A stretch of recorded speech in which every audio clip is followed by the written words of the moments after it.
Welcome!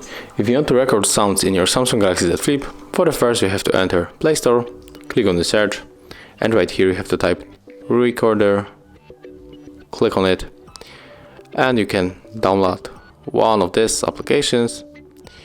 I will probably go for the voice recorder, this one.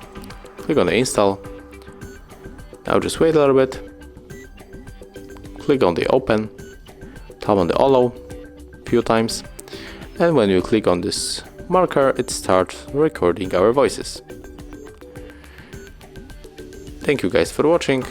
Leave thumbs ups, comments, and subscribe to our channel.